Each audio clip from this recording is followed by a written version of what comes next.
রাজ্যে বিজেপি সরকারের প্রথম কর্মদিবস আজ এবং মুখ্যমন্ত্রী শুভেন্দু অধিকারীর একের পর এক বৈঠক করার কথা রয়েছে। সূত্রে খবর, মন্ত্রিসভার বৈঠকের পর আজ নবান্ন সভাঘরে প্রথম প্রশাসনিক বৈঠকও করতে চলেছেন মুখ্যমন্ত্রী শুভেন্দু অধিকারী। বিকেল 5টায় উচ্চ পর্যায়ে সেই বৈঠক, যেখানে থাকবেন রাজ্য পুলিশের ডিজি, এডিজি, আইজি থেকে কলকাতার পুলিশ কমিশনার সহ সর্বস্তরের শীর্ষ পুলিশ কর্তারা।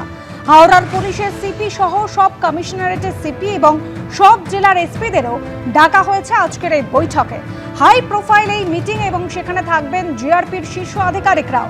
প্রশাসন সূত্রে খবর, নতুন সরকারের আমলে কিভাবে আইন শৃঙ্খলা কঠোরভাবে মোকাবিলা করা হবে তা নিয়ে আলোচনা হতে চলেছে এই বৈঠকে।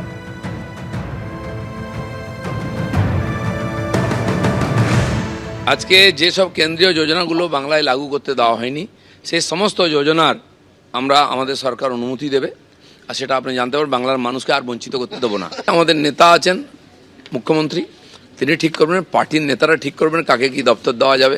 জাস্ট ক্যাবিনেট শুরু হয়েছে, ক্যাবিনেটের প্রথম মিটিংয়ে যে কাজগুলো আটকে ছিল সেগুলো করা হবে, তারপরে ধীরে ধীরে সমস্ত প্রসেসটা হয়ে যাবে। 4 তারিখ থেকে একটা বিরাট দায়িত্ব পশ্চিমবঙ্গের মানুষ আমাদের দিয়েছেন, সুতরাং এবং আগামীকাল মাননীয় মুখ্যমন্ত্রী আমাদের ডেকেছেন।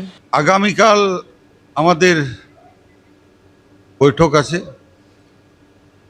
সেই বৈঠকে প্রথম মন্ত্রী হিসেবে সেই বৈঠকে যোগদান করব।